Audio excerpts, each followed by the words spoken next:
لم يلد ولم يولد ولم يكن له كفوا احد والصلاة والسلام على نوره المنير سيدنا ونبينا ومولانا محمد المصطفى طب القلوب ودوائها وعافية الأبدان وشفائها ونور الأبصار وضيائها وعلى آله وأصحابه وأحبائه وخدامه وشهداء محبته وأولیاء امته وابنه الکریم سیدی شیخ عبد القادر غوث الاعظم الجیلانی اجمعین، اما بعد فاعوذ باللہ من الشیطان الرجیم بسم اللہ الرحمن الرحیم ان الدین عند اللہ الاسلام آمنت باللہ صدق اللہ العظیم وبلغنا رسولہ النبی الامین الکریم ونحن علی ذلک لمن الشاہدین والشاکرین والحمد للہ رب العالمین۔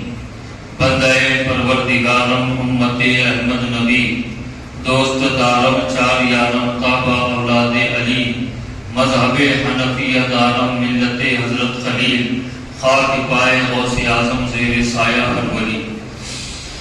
حضرات گرامی، موجودہ دور ترقی کا دور ہے، ٹیکنالوجی کا دور ہے، اور اس دور میں ہمیں بہت سی آسانیاں، بہت سی سہولتیں مل گئی ہیں۔ مہینوں کا سفر دنوں میں اور دنوں کا سفر گھنٹوں میں ہو رہا ہے۔ آدمی ایک مقام سے دوسرے مقام تک بڑی آسانی کے ساتھ اور کم وقت میں جا رہا ہے، آ رہا ہے۔ صرف یہی نہیں بلکہ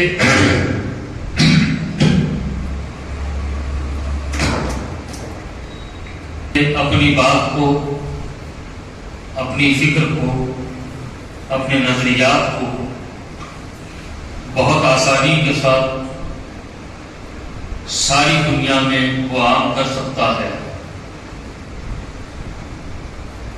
عزیزان گرامی، یہ آج کی دور کی ترقی ہے کہ بڑی آسانی کے ساتھ ایک کی بات دوسرے تک پہنچ رہی ہے، ایک جگہ سے آدمی دوسری جگہ پہنچ رہا ہے۔ یہ فائدہ تو ہے، ساتھ میں بہت بڑے نقصانات بھی ہمارے ہو رہے ہیں، اور اظہار رائے کی آزادی کا جو کانسیپٹ ہے کہ بھائی اپنی رائے رکھنے کا، اظہار کرنے کا ہمیں حق ہے، اس کا بہت غلط طریقے سے استعمال ہو رہا ہے، اور اس کے لیے سوشل میڈیا کو استعمال کیا جا رہا ہے۔ مختلف ناموں سے یہ سوشل میڈیا آج ہمارے ہاتھوں میں موجود ہے۔ یوٹیوب ہے، گوگل ہے، فیس بک ہے، انسٹاگرام ہے، ٹویٹر ہے، اور بھی بہت سے ایسے سوشل سائٹس ہیں جہاں سے بہت سارا مواد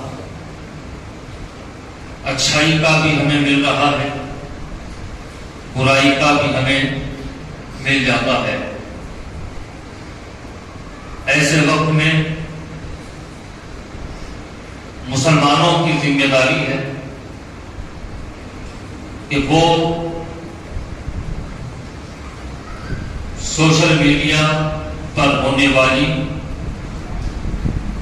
مذہبی باتوں پر اعتماد نہ کریں، مذہبی معاملات میں سوشل میڈیا پر قطعی بھروسہ نہ کریں۔ مختلف فکر کے لوگ سوشل میڈیا پر ہیں، بہت کم ایسے لوگ ہیں کہ جن کو سننے سے، جن کی فکر کو سمجھنے سے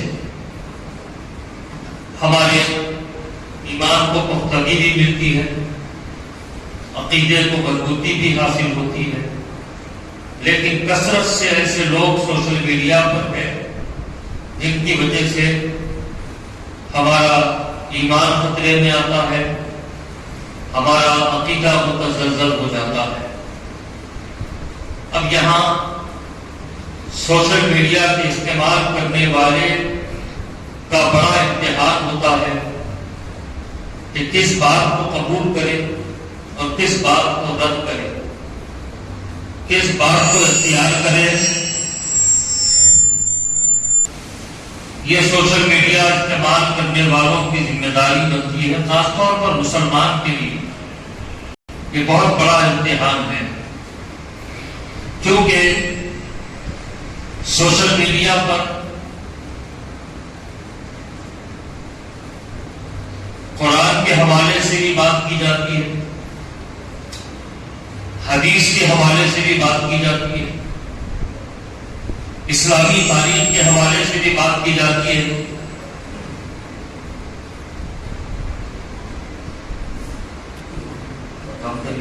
یہ بات کرنے والے بعض اوقات قرآن کے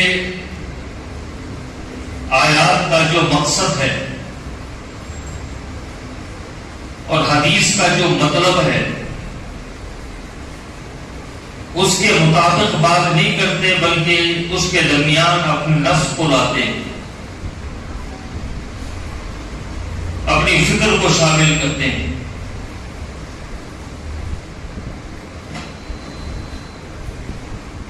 نتیجہ یہ ہوتا ہے کہ بھولے بھالے سنی مسلمان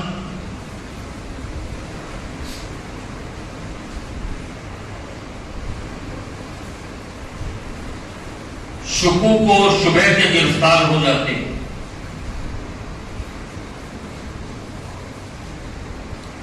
پریشان ہو جاتے ہیں کہ بھئی کیا صحیح ہے، مبتلا ہو جاتے ہیں کہ بھئی بات تو قرآن کا نام لے کر کی جا رہی ہے،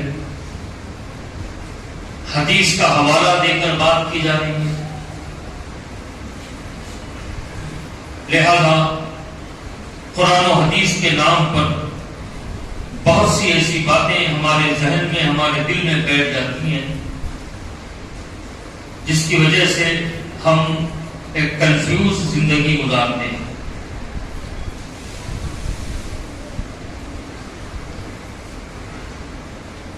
ہم نے دیکھا ہے کہ سوشل میڈیا پر کچھ ایسے گمراہ لوگ بڑے ایکٹیو ہیں.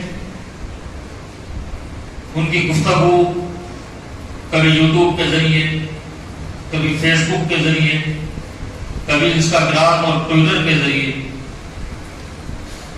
ہمارے موبائل تک پہنچ جاتی ہے. اور یہ اتنے لفاظ ہوتے ہیں اور اتنے مکار ہوتے ہیں، الفاظ چن چن کر استعمال کرتے ہیں،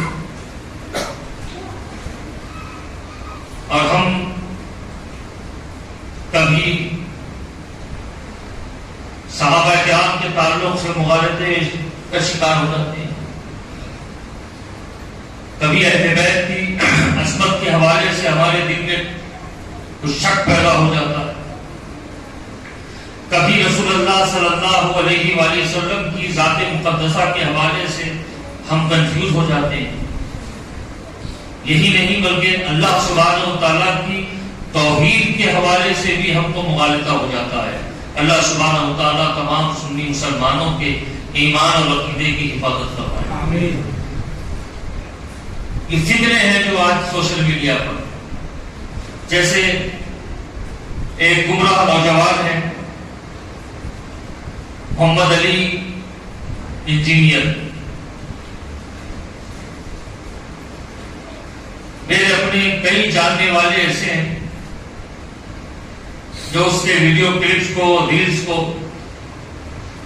بڑی غور سے دیکھتے ہیں، سنتے ہیں اور دوسروں کو فارورڈ بھی کرتے ہیں. دیکھو، اور ساتھ میں یہ بھی جملے سننے کو ملتے ہیں کہ بھئی 1400 سال سے جو بات امت مسلمہ سے چھپائی گئی، انجینئر صاحب نے وہ بات باہر لا دی.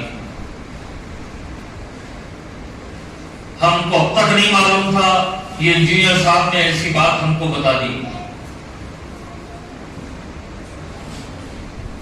نتیجتاً علماء اہل سنت اور مشائخ اہل سنت کے تعلق سے دلوں میں تنگی ہو جاتی ہے کہ یہ صحیح بات ہمیں نہیں بتاتے. ہمیں صحیح بات معلوم کرنے کے لیے یہ انجینئر کو سننا پڑ رہا ہے. یہ افسوس کا مقام ہے عزیزان گرامی. وہ گمراہ ہے، جہنمی ہے. اللہ سبحانہ و تعالیٰ اس کے شر سے بالخصوص عوام اہل سنت کو محفوظ رکھے. اور اتنا زور دے کر وہ بدعقیدگی کی بات کرتا ہے کہ لوگ تو کہتے تھے ارے یار یہ بات تو کسی عالم نے، کسی خطیب نے ہمیں نہیں بتائی، ہمارے پیر صاحب بھی یہ بات کبھی نہیں بتائی. آج انجینئر صاحب نے ہمیں یہ بتا دیا، ہماری نالج میں اضافہ ہو گیا. اور عزیزان گرامی، غیر محسوس انداز میں اس کو سننے والے بدعقیدگی کی راہ پر چلنا شروع کر دیتے ہیں. میں زیادہ بات نہیں کروں گا اس کے تعلق سے، ایک بات بتاتا ہوں. اس نے اپنے تقریر میں کہا کہ اللہ کے علاوہ کسی کو مردے کو زندہ کرنے کا اختیار نہیں ہے. ایک طرح سے بات تو بالکل صحیح ہے، کیونکہ موت اور زندگی تو اللہ کے ہاتھ ہے. کس کو کتنی زندگی ہونی ہے اللہ کا فیصلہ ہے، کس کو کب موت آنی ہے یہ اللہ سبحانہ و تعالیٰ کا فیصلہ ہے. اس سے کسی کو انکار نہیں. لیکن عزیزان گرامی، اس گفتگو میں اگر آپ غور کریں تو اندازہ ہوگا کہ یہ دراصل رسول اللہ صلی اللہ علیہ وآلہ وسلم کی شان میں گستاخی کر رہا ہے. بڑے بڑے اولیاء کرام کی، پیغمبروں کی شان میں گستاخی کر رہا ہے. یہ کہہ رہا کہ اللہ کے علاوہ کسی کو مردے کو زندہ کرنے کا اختیار نہیں. بات یہیں پر ختم نہیں کرتا وہ، بلکہ کہتا ہے کہ رسول اللہ صلی اللہ علیہ وسلم کو بھی مردہ زندہ کرنے کا اختیار نہیں. عزیزان گرامی، رسول اللہ صلی اللہ علیہ وسلم کے بے شمار معجزات ہیں جن میں رسول اللہ صلی اللہ علیہ وسلم نے مردوں کو زندہ فرمایا. حضرت جابر بن سمرہ رضی اللہ تعالیٰ عنہ بڑے مشہور صحابی ہیں. ان کی خواہش تھی کہ میرے گھر رسول اللہ صلی اللہ علیہ وسلم تشریف لائے اور میرے گھر کھانا تناول فرمائے. یعنی حضور کی دعوت کی ان کو تمنا تھی. ایک دن گئے حضور صلی اللہ علیہ وسلم کی خدمت میں، یا رسول اللہ میری بہت دن سے ایک خواہش ہے کہ آپ میرے گھر تشریف لائیں اور کھانا تناول فرمائیں. عزیزان گرامی، یہ تو ہر مومن کی خواہش ہوتی ہے کہ حضور اس کے گھر میں قدم رنجا فرمائیں. کون ایسا مومن ہے جس کے اندر یہ تڑپ نہ ہو؟ اسی لیے تو شاعر نے کہا، سنا ہے ہر عاشق کے گھر آپ تشریف لاتے، میرے گھر میں بھی ہو جائے چراوا یا رسول اللہ. حضور صلی اللہ علیہ وآلہ وسلم کے گھر میں آنے کی تمنا لے کر حضرت جابر حاضر ہوئے. یا رسول اللہ گھر تشریف لائے اور کھانا تناول فرمائے. حضور صلی اللہ علیہ وسلم نے فرمایا ٹھیک ہے جابر، تمہاری دعوت کو ہم قبول کرتے ہیں. دن طے ہو گیا، وقت طے ہو گیا. اب حضرت جابر حضور کی دعوت کی تیاریوں میں لگ گئے. گھر میں ایک بکری کا بچہ تھا، آپ نے اس کو ذبح کر دیا. ذبح کا جو طریقہ ہوتا اس کے مطابق جانور ذبح ہوا. حضرت جابر کے دو چھوٹے سے ننھے منھے بچے تھے. ان لوگوں نے یہ منظر دیکھا تو وہ سمجھے کہ یہ کھیل ہے. جب گوشت وغیرہ چھیل دیا گیا اور حضرت جابر اپنی بیوی کے حوالے گوشت کر کے یہ کہہ کر گئے کہ سالن تیار کرو اور میں حضور کو لے کر آتا ہوں. اور جب حضرت جابر گھر سے باہر نکلے تو دونوں بچے جو یہ منظر دیکھ رہے تھے، بڑے بھائی نے چھوٹے بھائی سے کہا بھائی کھیل سمجھ میں آیا؟ چھوٹے بھائی نے کہا بہت اچھا لگا. تو بڑے بھائی نے کہا چلو ہم یہ کھیل کھیلتے ہیں. چھری اٹھائی اور پانی کا لوٹا اٹھایا، چھت پہ پہنچ گئے. بڑے بھائی نے چھوٹے بھائی سے کہا بھائی تم جانور بن جاؤ، بکری کا بچہ تم بنو اور میں ابا بنتا ہوں. اور چھوٹے بھائی کو پانی پلایا اور چھوٹے بھائی کے گلے پر چھری رکھ کر چلا دی. خون کا ایک فوارہ نکلا، بڑے بھائی پہ ہیبت طاری ہوئی. چھوٹے بھائی کا تو دم نکل گیا. اب بڑے بھائی ہیبت میں اترنے لگے چھت سے، پاؤں پھسلا اور زمین پہ گرے، وہ بھی انتقال کر گئے. اب حضور کی آمد ہونے والی ہے اور گھر میں اتنا بڑا غم ہے. عزیزان گرامی، ہم اپنے داروں میں کہتے ہیں کہ حضور کے نام پر ہمارا سب کچھ قربان ہے، حضور کے نام پر ہمارے ماں باپ قربان ہے، حضور کے نام پر ہماری جانیں قربان ہے. ایک جان کا 1000 جان بھی ہوتی تو ہم حضور کے نام پر قربان کرتے. یہ ہمارا بول بچہ ہے. عزیزان گرامی، صحابہ کرام تو پریکٹیکل لوگ تھے. اب حضور کی آمد ہو رہی ہے اور اتنا بڑا غم ہو گیا. اب ان کے لیے بڑا امتحان ہے کہ حضور کی آمد کی خوشی منائیں یا پھر اپنے بچوں کی موت کا غم منائیں. میاں بیوی نے طے کیا کہ نہیں، حضور کی آمد کا جشن منائیں. سبحان اللہ. جو کچھ ہے حضور کے صدقے میں ہے. کیا کیا؟ دونوں بچوں کی لاشوں کو اندر کمرے میں چھپا دیا، صاف صفائی کر دی. حضور آئے، دستر پر بیٹھ گئے، کھانا سامنے رکھ دیا گیا. اب حضور کھانا شروع ہی نہیں فرما رہے.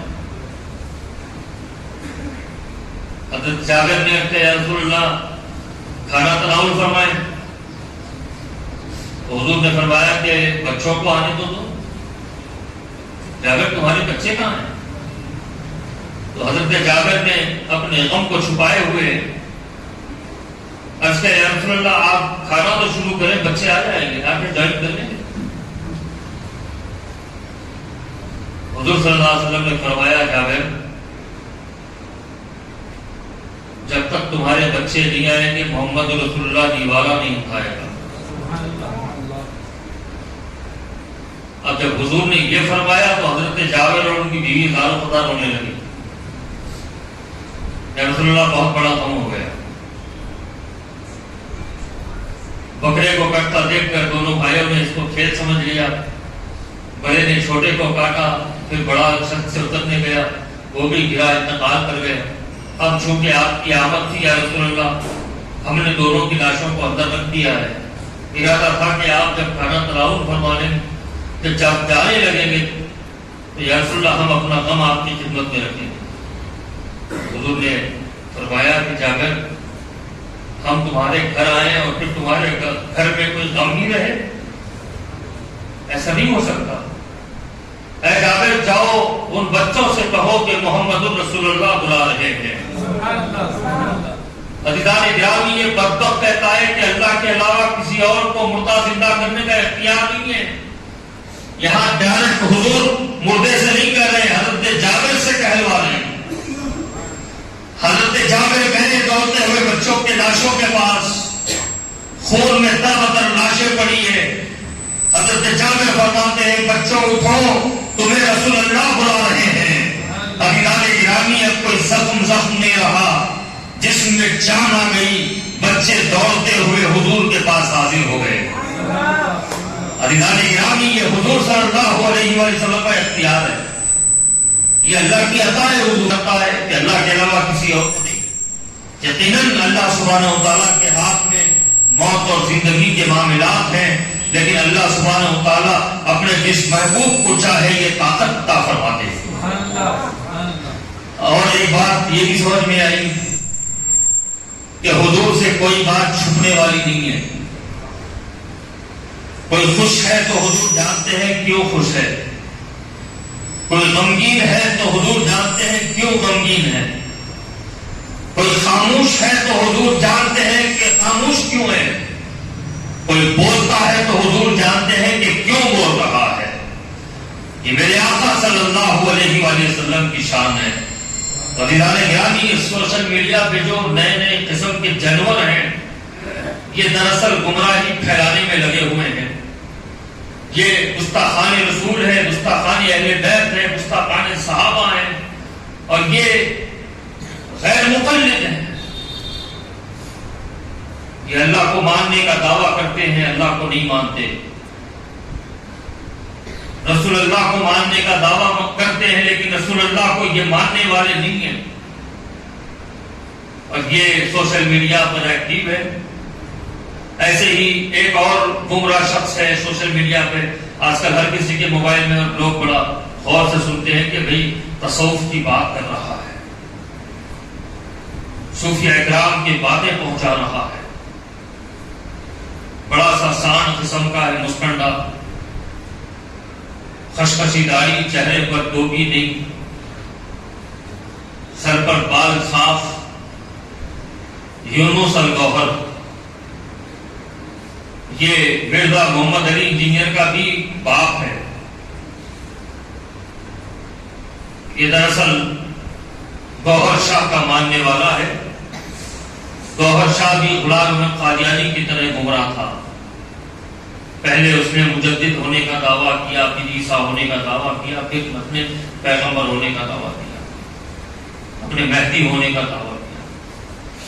یہ اس کا اسسٹنٹ ہے۔ وہ تو جہنم رسید ہو گیا گوہر شاہ، لیکن اب اس کی جگہ گمراہی پھیلانے کے لیے یہ یونس اور گوہر مارکیٹ میں آ گیا، اور سوشل میڈیا پر اس کے بڑے ویڈیو کلپ چلتے ہیں، لوگ بڑے غور سے سنتے ہیں۔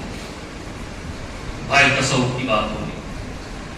عزیزان گرامی، گوگل کے ذریعے، یوٹیوب کے ذریعے، فیس بک کے ذریعے، انسٹاگرام کے ذریعے، ٹویٹر کے ذریعے دین سیکھا نہیں جا سکتا۔ دین سیکھنے کے لیے کسی عالم کے پاس، کسی شیخ کے پاس زانو ادب کو طے کرنا ہوتا ہے۔ جب تک کہ صحبت نہیں ملتی، دین کا علم حاصل نہیں ہوتا۔ لوگ سمجھتے ہیں کہ بھئی یوٹیوب دیکھ لیے، ہم کو اتنی نالج آ گئی، ہم گوگل پہ سرچ کر لیے، ہمارے کو یہ سمجھ میں آ گیا۔ عزیزان گرامی، سب سے پہلے تو ہمیں یہ تمیز ہونی چاہیے کہ ہم کس کی بات کو پڑھیں، کس کی بات کو سنیں۔ اس کے لیے بھی شعور کی ضرورت ہے، اس کے لیے بھی علم کی ضرورت ہے۔ محمد علی انجینئر، یونس اور گوہر، اور اس جیسے اور ایک حیدرآباد کا ایک ایڈوکیٹ ہے فیاض، وہ بھی سوشل میڈیا پر بڑا ایکٹیو رہتا ہے، اور پاک قرآن و حدیث کے حوالے سے کرتا ہے کہ فلاں بارے کی آیت ہے، فلاں سورے کی آیت ہے، اور فلاں نمبر کی آیت ہے، اس میں اللہ سبحانہ و تعالیٰ یہ فرماتا ہے۔ عزیزان گرامی، دین ایسے سیکھا نہیں جا سکتا، اور خاص طور پر یہ گمراہوں سے تو بالکل بھی دین سیکھا نہیں جا سکتا۔ دین سیکھنے کے لیے صحبت شرط ہے۔ دین سیکھنے کے لیے فزیکلی طور پر کسی مجلس میں شرکت کی ضرورت ہے۔ آج سوشل میڈیا کے ذریعے دین سیکھنے کی کوشش کرتے ہیں۔ اچھا، یہ جستجو رکھنے والے تو اپنی جگہ ہیں، بہت سے مقرر، بہت سے علامہ قلامہ کہنے والے بھی یوٹیوب کے محتاج ہوتے ہیں۔ یوٹیوب کی تقریریں سنتے، عوام میں آ کے بول دیتے، ان کو خود اندازہ نہیں ہوتا کہ بھئی کیا بول رہے ہیں، کیا سن رہے ہیں، کہیں انجانے میں کوئی بدعقیدگی تو نہیں پھیلا رہے ہیں، ان کو پتہ ہی نہیں ہوتا، کیونکہ ان کو تو لوگوں کی واہ واہی کی عادت پڑ چکی ہوتی ہے کہ بھئی یہ بات کر دو، لوگ واہ واہ کر لیں گے۔ اب یہ بات عقیدے کو توڑنے والی ہو، عقیدے کو بنانے والی ہو، اس سے ان کو کوئی مطلب نہیں ہوتا۔ یہ گوگل کے علامہ گوگل کے شاگرد ہیں، یہ حضرت یوٹیوب کے مرید ہیں۔ یہ لوگ، ان سے دین سیکھا نہیں جا سکتا۔ عزیزان گرامی، دین سیکھنا ہے تو پھر علماء اہل سنت سے دین سیکھا جا سکتا ہے، مشائخین اہل سنت سے دین سیکھا جا سکتا ہے، اکابرین اہل سنت کی کتابوں سے دین سیکھا جا سکتا ہے۔ اور عزیزان گرامی، ایک بات ہے، چلیے ٹھیک ہے، سوشل میڈیا آپ کے استعمال میں ہے، آپ کو کوئی بات اچھی لگی تو آپ اس پر بالکل بھی پہلے جلد بازی نہ کریں کہ اس پہ بھروسہ کر لیں۔ بلکہ اہل علم سے یہ دریافت کر لے کہ بھئی حضرت یہ یوٹیوب پہ ہمارے کو ایک کلپ آئی، فیس بک پہ ہمارے واٹس ایپ کو ایک صاحب نے بھیجا، اب یہ بات ہماری سمجھ میں نہیں آ رہی، کیا اس بات پر بھروسہ کیا جا سکتا ہے؟ عزیزان گرامی، یہ پوچھنا مسلمانوں کی ذمہ داری ہے، نہیں انہیں کچھ بول دیا سن لیے، انہیں کچھ بول دیا سن لیے۔ اور آج کل سوشل میڈیا تو مومن اور کافر کی سند دے رہا ہے، فیس بک پہ فیصلہ ہو رہا ہے کہ کون جنت میں جانے والا ہے، کون جہنم میں جانے والا ہے، کون گمراہ ہے، کون ہدایت یافتہ ہے، فیس بک پہ فیصلہ ہو رہا ہے۔ اور جن کو نماز کے طہارت کے مسائل نہیں معلوم ہے، وہ دین کے بڑے بڑے مسائل پہ فیس بک پہ بحث کر رہے ہیں۔ گرامی، سوشل میڈیا بہت فائدے کی چیز ہے، اگر اس کا استعمال صحیح ہو تو دنیا میں ایک انقلاب لایا جا سکتا ہے، دنیا میں ایک اچھی تبدیلی لائی جا سکتی ہے۔ لیکن اگر سوشل میڈیا کو غلط فکر اور غلط نظریے کے ذریعے استعمال کیا جا رہا ہے تو اس کے ذریعے کئی لوگ بدعقیدہ ہو رہے ہیں۔ اللہ سبحانہ و تعالیٰ مسلمانوں کے ایمان اور عقیدے کی حفاظت فرمائے۔ گرامی، آپ حضرات سوشل میڈیا یوز کرتے ہیں، کون شخص ہے جو آج واٹس ایپ یوز نہیں کرتا؟ کوئی ادھر کی ویڈیو آ گئی، دیکھتے بھی نہیں، سمجھتے بھی نہیں، بس یہ ہے کہ ہمارے کو یہ ویڈیو مل گئی، اب ہم دوسروں کو دے دیں گے۔ گرامی، بعض وقت جانے انجانے میں کوئی گمراہ ہو رہا ہے تو اس کی وجہ آپ بن رہے ہیں، اس کا سبب آپ بن رہے ہیں۔ کوئی مذہبی ویڈیو، مذہبی کلپ آپ تک پہنچے تو آپ دیکھیں، کسی اہل علم سے دریافت کر لیں کہ یہ کلپ میرے واٹس ایپ پر آئی ہے، گروپ میں آئی ہے، کیا میں اس کو سن سکتا ہوں؟ کیا اس پر میں اعتماد کر سکتا ہوں؟ کیا میں اس کو دوسروں کو فارورڈ کر سکتا ہوں؟ آپ دریافت کرنا یہ آپ کی ذمہ داری ہے، مگر آپ ایسا نہیں کرتے، جو آیا فارورڈ، جو آیا فارورڈ، جو آیا فارورڈ۔ عزیزان گرامی، اس کی وجہ سے اگر یقیناً اگر بات اچھی ہے، کسی کو فائدہ ہو رہا ہے تو ثواب ملے گا، اگر بات خراب ہے، کوئی گمراہ ہو رہا ہے تو پھر حشر کے میدان میں آپ سے بھی سوال کیا جائے گا، آپ اس کا سبب بن رہے ہیں۔ اللہ سبحانہ و تعالیٰ ہم سب کی حفاظت فرمائے۔ عزیزان گرامی، خاص طور پر میں نوجوانوں سے درخواست کروں گا کہ وہ سوشل میڈیا استعمال کریں، مگر اس احساس کے ساتھ کہ ہم مسلمان ہیں، ہم رسول اللہ صلی اللہ علیہ وسلم کے غلام ہیں، اللہ سبحانہ و تعالیٰ کے بندے ہیں۔ ہماری ہلکی سی غلطی ہم سے سوال کیا جائے گا، ہماری پکڑ ہوگی، ہماری گرفت ہوگی، اور فیس بک پر بے حیائی اور بے شرمی کا بھی بہت سا مواد ہے، اس میں بھی آپ کو احتیاط کرنی ہے، اپنے آپ کو،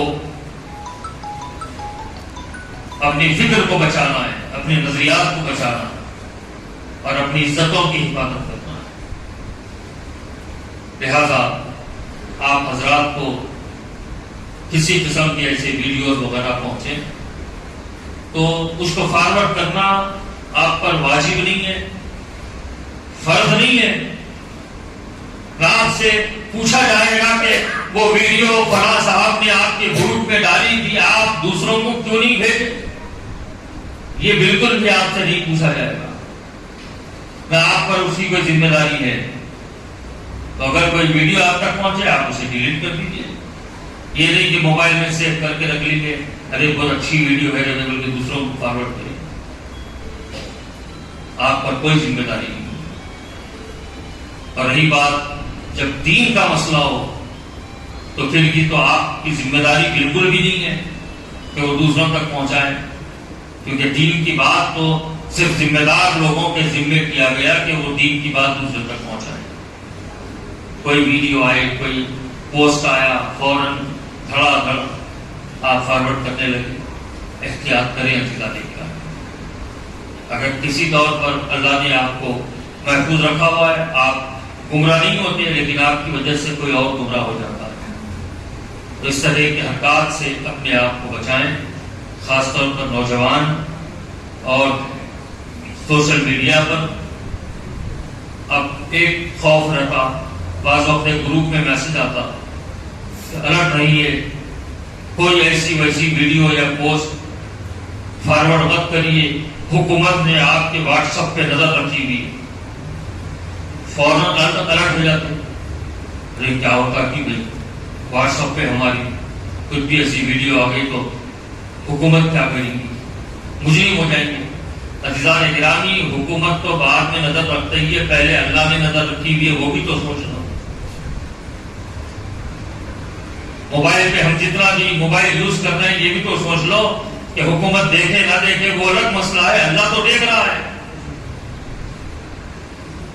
بڑی شرمندگی تو اللہ کے دربار میں ہمیں ہونے والی ہے۔ اس بات کے احساس کے ساتھ آپ حضرات سوشل میڈیا کا استعمال کریں۔ یاد رکھیں سوشل میڈیا کے ذریعے اچھی بات بھی ہو سکتی ہے، گمراہی کے معاملات بھی ہوتے ہیں، اور خاص طور پر یہ مرزا محمد علی جہلمی، یہ یونس الگوہر اور یہ فیاض ایڈوکیٹ وغیرہ کے جو ویڈیوز وغیرہ ہیں، یہ آپ حضرات اس کو دیکھنے سے پرہیز کریں۔ اگر ویڈیو کسی طور پہ آ گئی اس کو آپ ڈیلیٹ کر دیں، اس کو فارورڈ نہ کریں۔ اللہ سبحانہ وتعالیٰ آپ کے ہمارے ایمان و عقیدے کی حفاظت فرمائے۔ وآخر دعوانا الحمدللہ رب العالمین۔